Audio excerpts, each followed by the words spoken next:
तो 10 तारीख की वाणी है। आज मम्मा की भी वाणी इसमें इंक्लूडेड है।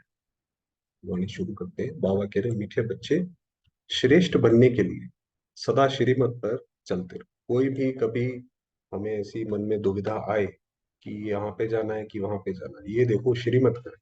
श्रीमत होगी, निकल जाएंगे उससे। लक्ष्मी नारायण भी श्रीमत से इतना श्रेष्ठ बने। जो लक्ष्मी नारायण बने, बाबा ने कहा वो भी श्रीमत से बने।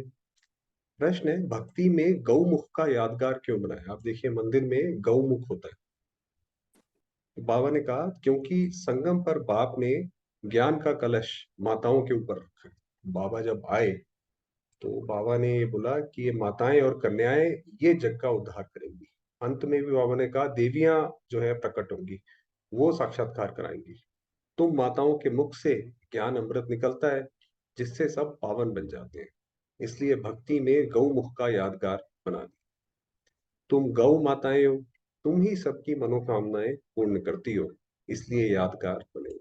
हम आत्माएं या जो आप माताएं, बहनें, वो सबकी मनोकामनाएं पूर्ण करती हैं।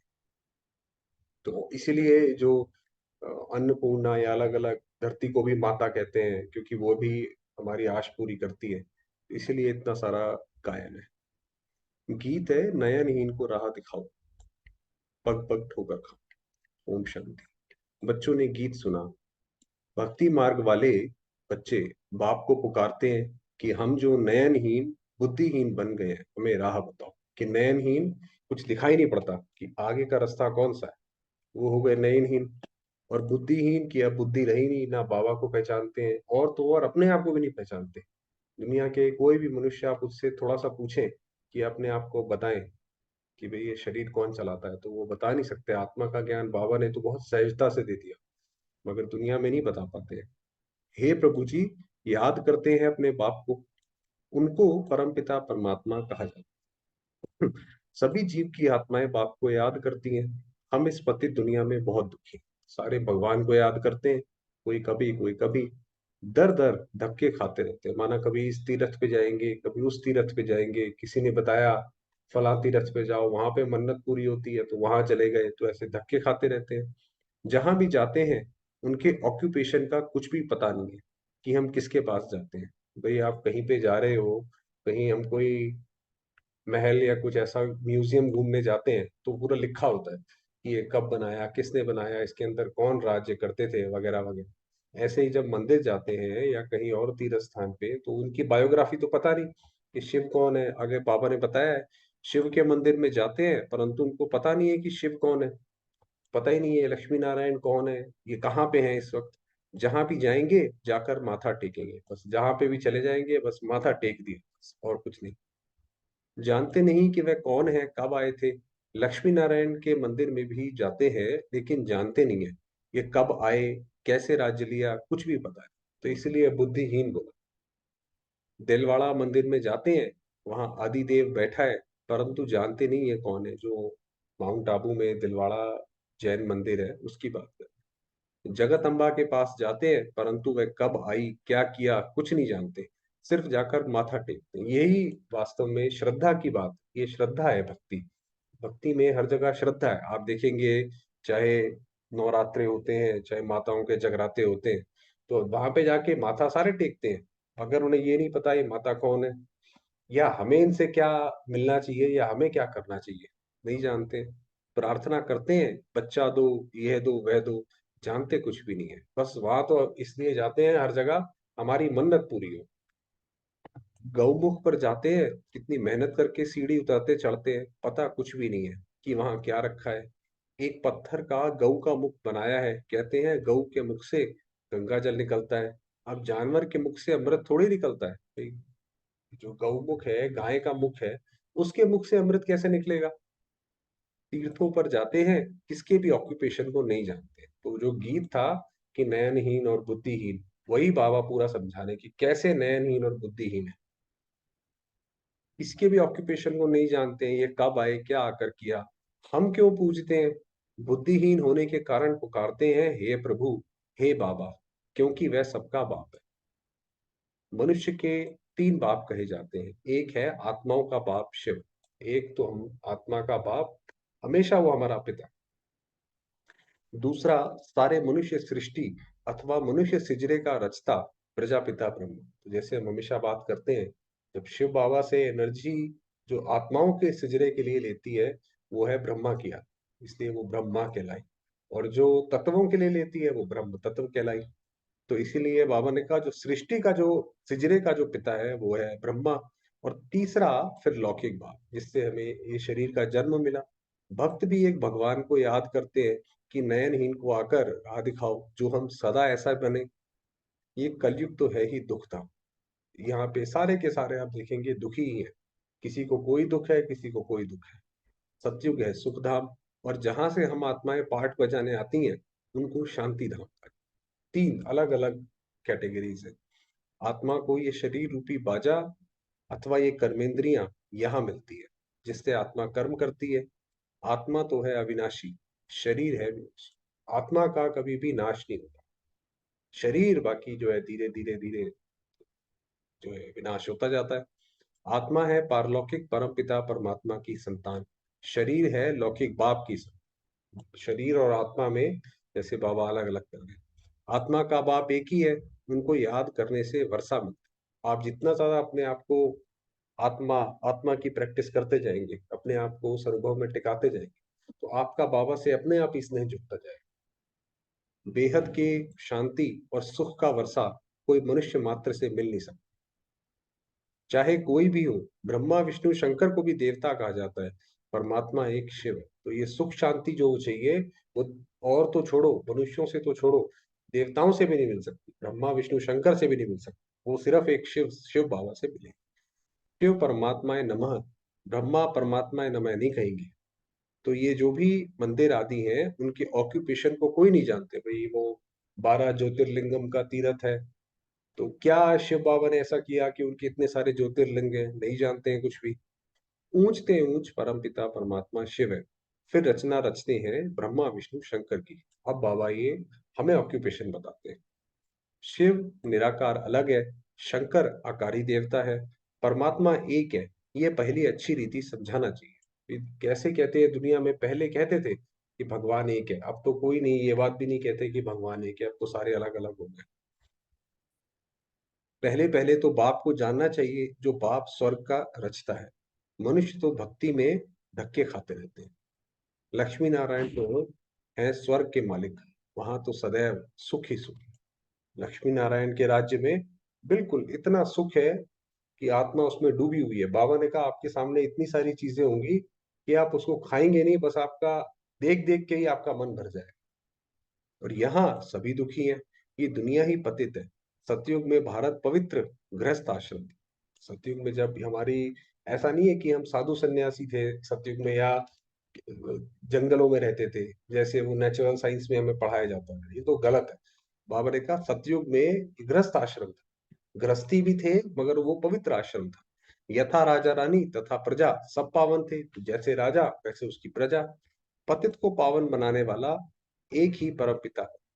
तो वास्तव में जो ये प्रथा चली कि गृहस्थ आश्रम में पवित्र रहना होता है, और ये सारी धारणाएं हैं, देवताओं की जो परंपरा चली, वो अभी शिव बाबा ने स्थापन की। तो यही परंपरा जो है फिर पूरे कल्प में चलती रहती है। इसीलिए शिव को, भगवान को मनुष्य सृष्टि का बीज रूप कहा जाता है। तो जैसा बीज हो गया पूरा वृक्ष वैसे ही हो। तो अभी बाबा जो एक सत्य धर्म की स्थापना कर रहे हैं, तो ये जो सत्य धर्म है ये फिर पूरे कल्प चलता है। जब ये अलग अलग आत्माएं अलग अलग धर्मों में इसी में से ही कुछ ना कुछ उठाती रहती है। इसीलिए जो है आप देवी देवता धर्म को देखेंगे कि वो तने के रूप में दिखाया। तो राधे कृष्ण सतयुग के प्रिंस प्रिंसेस हैं, जो स्वयंवर बाद लक्ष्मी नारायण बनते हैं, ये सतयुग की बात है। स्वर्ग को कहा जाता है शिवालय। अब बाप सबको पावन बना रहे हैं। अब बाबा हम सबको आत्माओं को बना रहे हैं इन भारत माताओं द्वारा, जिन्हों पर ही ज्ञान का कलश रखा जाता है। इसीलिए आप देखिए हर सेंटर में जो है, खासकर बाबा के यज्ञ में, जो भी लीडरशिप की फ्रंट की पोजीशन है, वो हमेशा बहन की होगी। सेंटरों पर भी सेंटर इंचार्ज बहन होगी, तो वो सेंटर बहुत अच्छा चलता है। भाई तो होने ही नहीं चाहिए, और कहीं होते भी हैं तो वो सेंटर वैसा नहीं फलता। भारत में पवित्र राज्य था, अभी है अपवित्र राज्य। गृहस्थ धर्म के बदले ग्रस्त अधर्म हो गया। तो पहले तो ये बाबा ने बोला भारत एक पवित्र राज्य था, अभी है अपवित्र राज्य। आप जो पहले जो लक्ष्मी नारायण का राज्य था, उस वक्त कोई ऐसा थोड़ी था कि राजा, जैसे अभी पार्लियामेंट हाउस में नेता लड़ते हैं कि ऐसा होता था। मगर जब अभी अपवित्र बना, फिर तो नेता कोई भी गलत काम करना हो, ब्राइबरी हो कुछ भी हो, अब तो ओपनली ले लेते हैं, ऐसी कोई बात ही नहीं है। तो ये राज्य का परिवर्तन हुआ। फिर गृहस्थ धर्म के बदले गृहस्थ अधर्म हो गया है, और आज गृहस्थ, श्री नारायण के समय गृहस्थ आश्रम था, और आज के समय तो घर घर में लड़ाई झगड़े, कुछ ना कुछ इश्यूज इश्यूज चल ही रहे हैं, तो अधर्म हो गया है। फिर बाप आकर पावन, तो ये फिर बाबा आकर पूरे राज्य को, राज्य नेताओं को, आत्माओं को, गृहस्थ को, सबको पावन बनाते हैं। बाप आत्माओं से बात करते हैं, मैं परम पिता परमात्मा आया। आत्मा परमात्मा अलग रहे बहुकाल, तुम बहुत समय के बिछड़े हो, क्योंकि हमने बाबा को सबसे पहले छोड़ा था। हम तो बाबा के पास शांति धाम में बहुत कम समय रहते हैं, और दूसरी आत्माएं तो शांति धाम बहुत लंबे समय रहती हैं। बाबा ने कहा तुम बहुत समय के बिछड़े हुए, अब बिल्कुल रोगी, पतित, कौड़ी तुल्य बन गए, रोगी बन गए। आप देखो हर एक के शरीर में कोई ना कोई ऐसा, चाहे कोई बूढ़ा बच्चा जवान हो, हर एक के शरीर में कोई ना कोई रोग जरूर है इन विकारों की वजह से। पतित, ये तो शरीर ही विकारी है, और कौड़ी तुल्य माना जैसे अपनी कोई वैल्यू नहीं रही है, क्योंकि जब हमारे अंदर से वो दिव्यता खत्म हुई, तो वो तो वैल्यू भी खत्म हो गई, फिर तो कौड़ी तुल्य हो गए। फिर तुमको अगर मेरे जैसा बनना है तो पुरुषार्थ, तो बाबा कहते हैं मेहनत करो। ये भारत माता शक्ति अवतार है, ये भारत माता शक्ति अवतार है। ये शिव बाबा को अपना बाप मानती है, उनसे योग लगाने से शक्ति मिलती है, जिससे पांच विकारों पर जीत पाकर माया जीते जगत जीत बनते हैं। जब पहले पहले शिव बाबा ब्रह्मा बाबा के तन में आए, और बाबा ने जब ये बोला कि बच्चे आपको पवित्र रहना है, तो उस वक्त तो जो माताएं थी, आप सोचिए किसी माता को कैसे ऐसी हिम्मत आए कि वो अपने घर वालों का सामना करे। मगर जब बाबा को याद करते गए, फिर आत्मा के अंदर ऐसी शक्ति आती है कि उसकी शक्ति उसको बयान नहीं करनी पड़ती, उसके सामने कोई भी आता है तो वो अपने आप ही उसका अनुभव करता है। उन्होंने उसके बाद बोला कि हम तो पवित्र रहेंगे, तो ऐसे करके वो जगह जीत बनी। ये हार जीत का खेल है। ये वर्ल्ड की हिस्ट्री ज्योग्राफी समझने से तुम चक्रवर्ती राजा बन सकते हो। ये जितना ज्यादा हमारी बुद्धि में ये चक्र फिरेगा, हम चक्रवर्ती राजा बनेंगे। बाप ही स्वर्ग के लिए पवित्रता, सुख शांति का वर्षा देते हैं। ये राजयोग है। हठ योगी राजयोग सिखा ना सके। जो हठ योग सिखाते हैं वो तो आपको पता है, शरीर का एक टांग के ऊपर टांग रख लिया, या गुफा में जाकर करे ही जा रहे हैं तपस्या, तो वो हठ योग है। अभी तुम बच्चों को श्रीमत मिलती है, जिससे तुम श्रेष्ठ बन रहे हो। रावण की मत से तुम भ्रष्ट बने हो। भारत अब रावण की मत पर चलने से इतना दुखी कंगाल। ये जो भारत की हालत हुई है कि रावण की मत पर चलते चले गए, अपनी वो छोड़ दिए। वो कहते हैं भाई, कौआ चला हंस की चाल, अपनी चाल भी भूल गया। तो जगदम्बा सबकी मनोकामनाएं पूर्ण करने वाली थी, वह भी माता थी। जगदम्बा ने श्रीमत पर भारत को स्वर्ग बनाया था, इसलिए उनकी इतनी महिमा गाई जाती है। तो जगदम्बा की क्यों है? पवित्रता के बगैर तुम पवित्र दुनिया का मालिक बन नहीं सकेंगे। तो वहां पे फिर कैसे हमारा, हम वहां पे रहने लायक ही नहीं है, और नाम रह भी सकेंगे वहां पे अगर हमें अपवित्रता की आदत होगी। और हर हम ऐसी पवित्र दुनिया में किसी तरह चले भी गए, वैसे जा नहीं सकते, मगर चले भी गए तो हमारा वहां पे काम ही नहीं बनेगा। आधा कल भक्ति मार्ग चलता है। अब आप कहते हैं फिर पावन दुनिया का मालिक बनना है तो आकर समझो। अब श्रीमत मिलती है तो उन पर चलना है। मेरा तो एक शिव बाबा, दूसरा न कोई। जैसे वो मीरा कहती थी कि मेरा तो एक गिरधर गोपाल, दूसरा न कोई, ऐसे ही हमारे साथ भी एक शिव बाबा के साथ हमारी आस लगी हुई है। मनुष्य तो 84 जन्म लेते हैं, तुम शक्तियां हो। आज तो जैसे बाबा ने माताओं बहनों को आ गया, बाबा ने कहा तुम शक्तियां हो। शिव बाबा से योग लगाने से, शिव शिव बाबा से योग लगाने से तुमको शक्ति मिलेगी। आपको पता है जब पहले पहले जगदम्बा सरस्वती जब आई, तो उस वक्त तो ज्ञान का बहुत विरोध होता था। तो एक कोर्ट केस भी हुआ, इसमें बहुत सारे लोग थे। तो उस समय मम्मा, उनकी उम्र उस वक्त कोई ज्यादा थोड़ी थी, 18 19 या 20 साल रही होगी, मगर उन्होंने कैसे जाके कोर्ट में गवाही दी और जज के सामने अपनी दलीलें रखी, वो एक काबिले तारीफ है, किताब में है हमारी। तो बाबा ने कहा उनसे ही शक्ति मिलती है। कैसे कैसे बोला उन्होंने? जब उन्होंने बाबा को याद किया, शक्ति मिली, तब आगे करा वो काम। नहीं तो कभी स्वर्ग के मालिक बन ही नहीं सकेंगे। पारलौकिक बाप से 21 जन्मों का वर्षा मिलता ही है संगम पर, इसलिए पुरुषार्थ करना है, बच्चों का भी कल्याण करना, फिर स्वर्ग के मालिक बन जाएंगे। ये राजयोग की पाठशाला है। भगवान उवाच, बच्चे मैं तुमको राजयोग सिखलाता हूँ, जिससे तुम राजाओं का राजा, स्वर्ग के मालिक बनेंगे। कि कोई भी, आप देखिए जिनके बड़े बड़े गुरु हुए हैं, सिकंदर का भी बहुत बड़ा कोई गुरु था, तो उसकी वजह से जब वो उसको शिक्षा देता था, तो वो बहुत सारी लड़ाइयां जीतता जीतता चला गया। तो ऐसे ही बाबा हमें बताते हैं कि बच्चे राजयोग सीखो तो राजाओं का राजा बनोगे। सिर्फ बाप को याद करो तो अंतमति सुगति हो जाए। बाप सुख धाम में भेज देंगे। बाप कहते हैं मैं ही आकर सबको शांति धाम, सुख धाम में ले जाता हूँ। बाकी आत्माएं तो हैं, वो तो इसी में ही, जैसे वो दिखाते हैं विषय वैतरणी नदी। विषय वैतरणी नदी माना विषय विकारों में, आत्मा अंदर विकारों में डूबती है, फिर 1 मिनट के लिए सांस लेती है, ऊपर आती है, फिर नीचे जाती है। तो ऐसे करके वो विषय वैतरणी नदी में सारे लोग गोते खाते रहते हैं। जब बाबा आते हैं वही हमें यहाँ से निकाल के ले जा सकते हैं। सत्युग त्रेता में ये भक्ति आदि होती नहीं, वहां तो 21 जन्म अथाह सुख है। अब बाप कहते हैं इस रावण पर जीत पाए। विकार के लिए शादी करना अपनी बर्बादी करना है। कैसे भगवान के सत्य वचन, बाबा ने बोला कि अगर अगर शादी करी, शादी दुनिया में तो विकार का लाइसेंस ही मानते हैं कि भाई शादी मतलब लाइसेंस मिल गया। बाबा ने कहा अपनी बर्बादी करना है। परम पिता परमात्मा ने ऑर्डिनेंस निकाला है। ऑर्डिनेंस होती है जैसे आज्ञा, ऑर्डिनेंस निकाला है कि पवित्र बनो तो जगत का मालिक बनेंगे। इस दुख धाम से शांति धाम, सुख धाम में चलना चाहते हो तो ये बातें समझो भाई। अगर आप चलना चाहते हो शांति धाम सुख धाम में, तो ये बातें समझो और इस पे चलो। अगर नहीं चलना चाहते हो, फिर तो वही दुनिया सामने है, जो आपको अच्छा लगे वो करो। तुम जानते हो सिवाय बाप के कोई भी मनुष्य को भगवान कहना रॉन्ग है। ये सबसे बड़ी बात है। कोई भी मनुष्य कभी भी कोई भगवान नहीं हो सकता। भगवान है ही एक।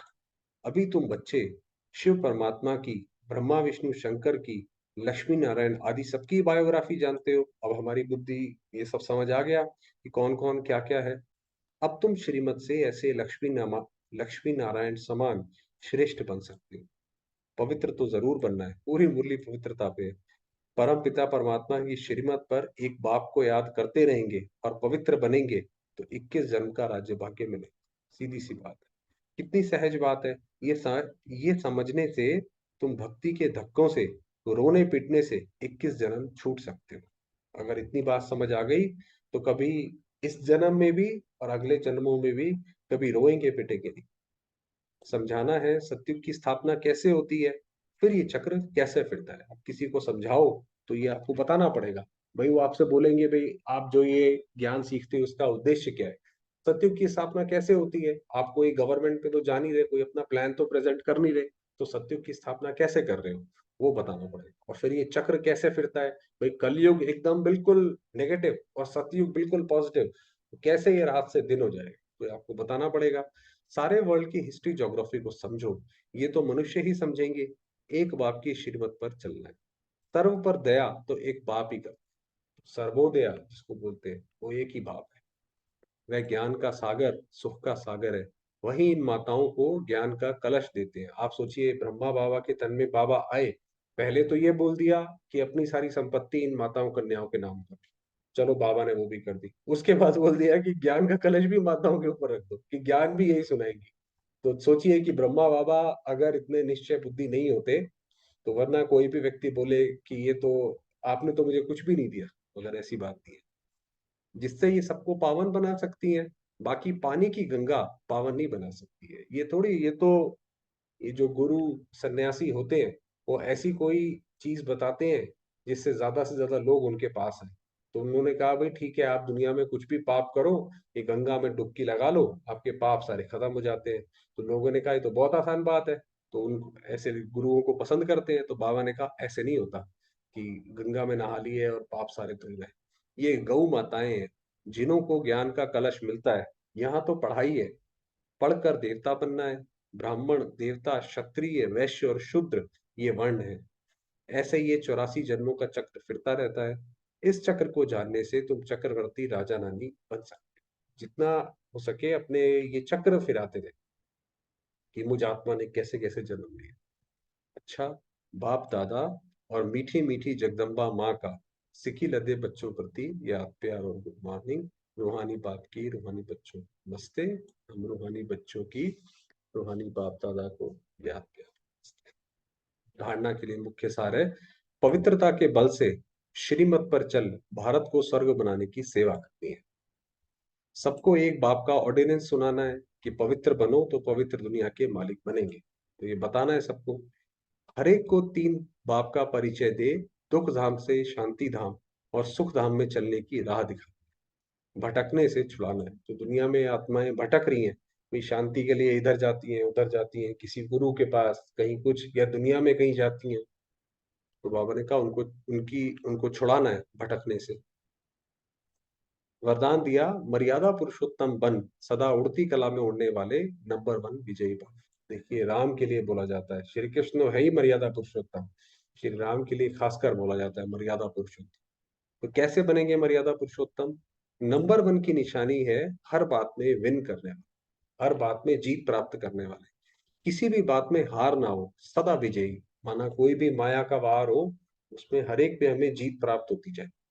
यदि चलते चलते कभी हार होती है, तो उसका कारण है मर्यादाओं में नीचे ऊपर। माना ऐसा कुछ होता है जो हम नहीं चाहते हैं और हो गया, तो इसका मतलब कहीं ना कहीं हमने अपने पैर का अंगूठा भी लक्ष्मण रेखा से बाहर निकाला है, कोई ना कोई मर्यादा तोड़ी है। लेकिन ये संगम युग है मर्यादा पुरुषोत्तम बनने का युग। पुरुष नहीं, नारी नहीं, लेकिन पुरुषोत्तम है। पुरुषोत्तम का मतलब ये नहीं कि सिर्फ पुरुषों ने बनना है, तो आत्मा को पुरुष कहा जाता है। तो इसी स्मृति में सदा रहो तो उड़ती कला में जाते रहेंगे, नीचे नहीं रुकेंगे, कि हमने पुरुषोत्तम बनना है। उड़ती कला वाला सेकंड में सर्व समस्याएं पार कर लेगा। भाई कोई समस्या आई, आप उस पर बिंदु लगाओ, ये कल्याणकारी है, और जाके बाबा के पास जाके बैठ जाओ। ये है उड़ती कला, कि वो समस्या हमारे ऊपर असर ना करे। ऐसा ना हो उस समस्या के बारे में ही सोचे जा रहे हैं, नहीं। स्लोगन है, एक बाप के श्रेष्ठ संग में रहो। बाप के संग का अर्थ है कि बाबा जो मुरली सुनाते हैं, जो बाबा के महावाक्य, वही अगर हमारी बुद्धि में चलते रहे, तो जैसे बाबा के संग है, तो उसमें रहो, तो दूसरा कोई संग प्रभाव नहीं डाल सकता। फिर दूसरा कोई भी व्यक्ति हमारे ऊपर, ऐसा नहीं कोई डराने आया तो हम डर गए, किसी ने प्यार से बोला तो उसके भाव में ही बह गए। तो ऐसा नहीं कि खुशी और जो डर है, दुख है, वो सामने वाले के ऊपर है। तो वो कब होगा? जब एक बाप के संग में रहे, तो फिर प्रभाव ही आएगा। मातेश्वरी जी के अनमोल महावाक्य। हम मनुष्य आत्माओं को पहले पहले कौन सी मुख्य पॉइंट बुद्धि में रखनी है, जिस पर खूब अटेंशन रखना? तो पहले पहले तो अपने को ये पक्का निश्चय रखना है कि हमको पढ़ाने वाला, इन चीजों पे अटेंशन रखना। दूसरी पॉइंट है, हम सभी मनुष्य आत्माएं हैं और परमात्मा हमारा पिता है। हम आत्मा बच्चे और परमात्मा बाप दोनों अलग अलग चीज है। माना ऐसा नहीं है आत्मा सो परमात्मा, वो नहीं है। तीसरी पॉइंट, ईश्वर बेअंत भी नहीं है, क्योंकि दुनिया वालों ने भगवान की महानता को दिखाने के लिए कि भगवान कितना महान है, ये बताया कि वो बेअंत है, वो चलता चला जा रहा है, चलता चला, ऐसे नहीं। ईश्वर सर्वत्र भी नहीं है, ऐसा नहीं है हर जगह है। अब यही नॉलेज बुद्धि में रखनी है, इसलिए अपनी नॉलेज औरों से न्यारी है। भले दुनियावी मनुष्य समझते हैं उनको परमात्मा का ज्ञान है, अब उनसे पूछो आप में कौन सा ज्ञान है? ये दुनिया में जो लोग समझते हैं उन्हें परमात्मा का ज्ञान है, आप उनसे अगर एक दो सवाल भी कर लेंगे तो आपको समझ आ जाएगा कि क्या है। तो कहेंगे ईश्वर सर्वव्यापी है। अब परमात्मा तो कहता है मेरा ज्ञान मेरे द्वारा ही मिलता है, ये तो गीता में ही आता है कि भाई मैं ही आकर अपना परिचय देता हूँ। जैसे बैरिस्टर द्वारा बैरिस्ट्री, डॉक्टर द्वारा डॉक्टरी सिखाई जाती है। बल वह बैरिस्टर भी अनेक होते हैं, एक बैरिस्टर से ना पढ़ा तो दूसरा पढ़ाएगा, एक डॉक्टर से ना पढ़ा तो दूसरा डॉक्टर पढ़ाएगा। मगर ये ईश्वरीय नॉलेज सिवाय एक परमात्मा बगैर कोई भी मनुष्य आत्मा, चाहे साधु संत महात्मा हो, वो भी नहीं पढ़ा सकेगा। ये जो नॉलेज है, जो इतनी सटीक, जैसे बाबा कई बार बोलते हैं शिव की महिमा अलग है, राम की महिमा अलग है, कृष्ण की महिमा अलग है, इतना कोई एक्यूरेट नहीं बता सकता कोई भी साधु संत महात्मा। तो हम कैसे समझें कि इन्हों में कोई परमात्मा का ज्ञान है?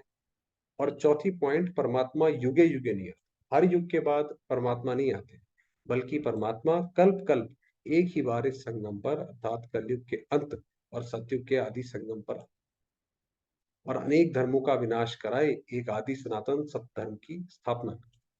तो ये जो महाभारत में बोला कि भाई मैं एक सत्य धर्म की स्थापना करता हूँ, तो ये है वो जो अभी स्थापन हो रहा है सत्य धर्म, ये है वो। अब लोग कैसे कहते हैं कि परमात्मा युगे युगे आता है, और ऐसे भी कहते हैं गीता का भगवान श्री कृष्ण वो द्वापर में आया है। अब इन सभी बातों को सिद्ध करना है। गीता का भगवान श्री कृष्ण ही है। बाबा कहते हैं एक जो सबसे बड़ी भूल हुई जिसकी वजह से भारत कंगाल हुआ, वो ये कि गीता में कृष्ण का नाम शिव परमात्मा है, और वो भी द्वापर में नहीं आता, संगम समय पर आया है। पांचवी पॉइंट, गुरु बगैर घोर अंधियारा कैसे हुआ है, वो गुरु कौन है। भी कहते हैं गुरु बगैर अंधियारा, भी कौन सा अंधियारा और कौन से गुरु की बात है। तो मनुष्य सृष्टि उल्टा झाड़ कैसे है, हमको अपने पांच विकारों पर जीत कैसे पहननी है। छठवीं पॉइंट, हम वही पांडव योद्धे जिसके साथ साक्षात परमात्मा है। उसमें दिखाते हैं कि भाई पांडव थे, वो थोड़े से थे, सेना भी कम थी, सब कुछ था, मगर स्वयं परमात्मा उनके साथ थे, तो जीत उनकी निश्चित थी। तो वो हमारी बात है, उसी तरफ ही जीत। और सातवीं पॉइंट, परमात्मा खुद सर्वशक्तिवान है, तो जिन्होंने परमात्मा का पूरा साथ लिया है, उन्हों को ही परमात्मा द्वारा लाइट माइट दोनों ताज। तो अब ये सभी बातें बुद्धि में रखना, इसको ही ज्ञान कहा जाता है। फिर उसके बाद बदनसीबी और खुशनसीबी। अब ये दो शब्दों का मदार किस पर चलता है, कि कौन खुशनसीब है और कौन बदनसीब है। ये बताया। ये तो हम जानते हैं, खुशनसीब बनाने वाला परमात्मा और बदनसीब बनाने वाला खुद ही मनुष्य है। भाई आप अच्छे कर्म करोगे तो खुशनसीब कहलाओगे। अगर हम हर वक्त अपने नसीब को ही कूटते रहेंगे, कर्ज करते रहेंगे और काम भी गलत करेंगे, तो बदनसीब हो जाएंगे। जब मनुष्य सर्वदा दुखी है तो उनकी अच्छी किस्मत कहते हैं, सॉरी, सर्वदा सुखी है तो उनकी अच्छी किस्मत कहते हैं। और जब मनुष्य अपने को दुखी समझते हैं तो वे अपने को बदनसीब समझते हैं। हम ऐसे नहीं कहेंगे कि बदनसीबी व खुशनसीबी कोई परमात्मा द्वारा मिलती है, नहीं। वो तो ये सोचते हैं भाई ये तो भगवान का देन है, तो भगवान की देन है, ऐसी बात थोड़ी। वो तो हमें हमारे कर्मों का फल है। ये समझना बड़ी मूर्खता है। मम्मा ने बोला ये बड़ी मूर्खता है। परमात्मा तो हमें खुशनसीब बनाता है, परंतु तकदीर को बिगाड़ना व बनाना, ये सब कर्मों के ऊपर ही मदा। भाई आपको लगता है कोई आत्मा है वो बड़ी खुशनसीब है, बहुत लकी है, जहां हाथ लगाती है हो जाता है, आप भी आज से अच्छे कर्म शुरू कर दो तो आपका भी लक अच्छा हो जाएगा। ये सब मनुष्यों के संस्कार के ऊपर ही है।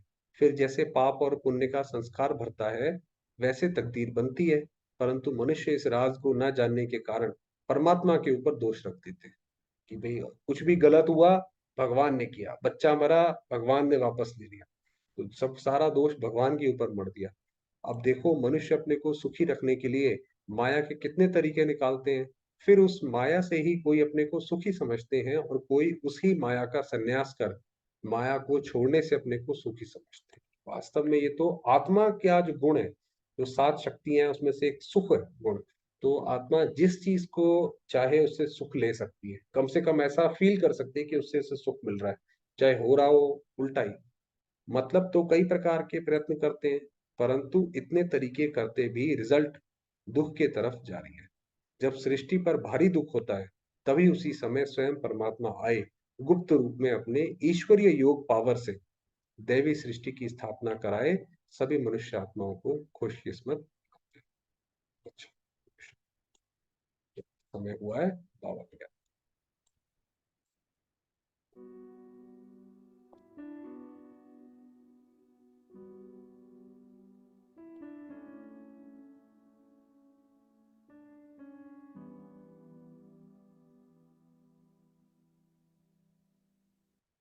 देखेंगे स्वयं को, आत्मिक स्वयं।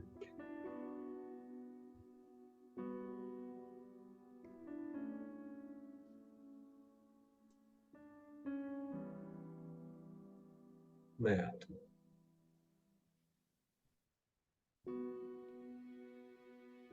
ज्योति।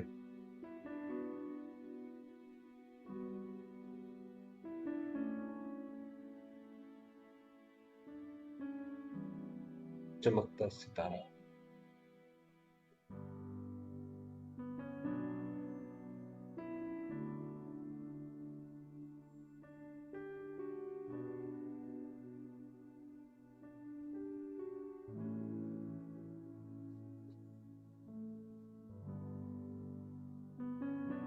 शांति की किरणें चारों ओर फैला रही।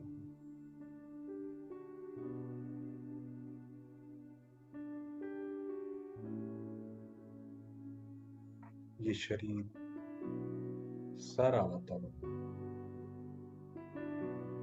शांत।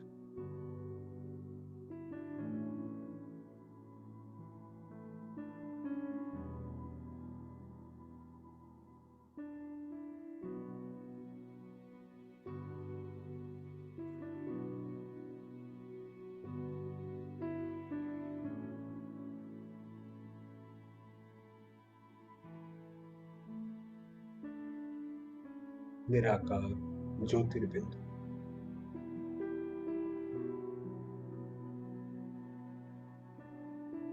स्वयं परमात्मा शिव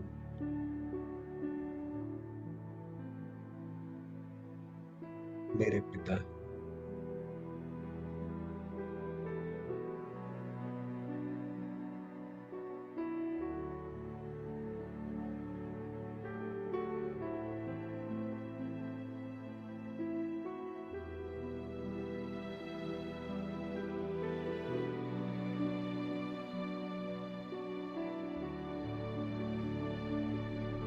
परम धाम में विराजमान।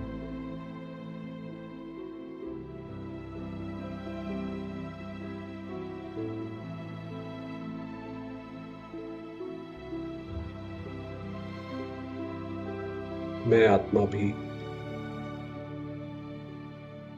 परम धाम में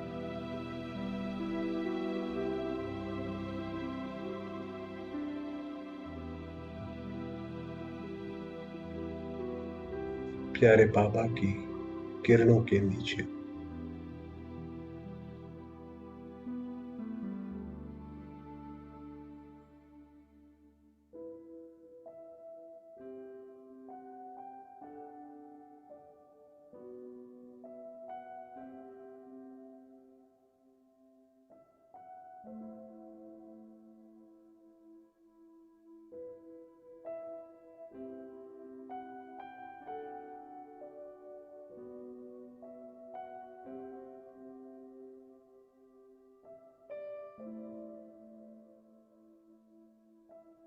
बाबा की शक्तियों को,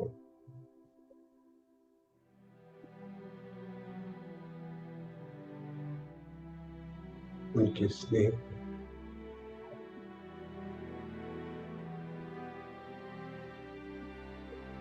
स्वयं में समाती जाती।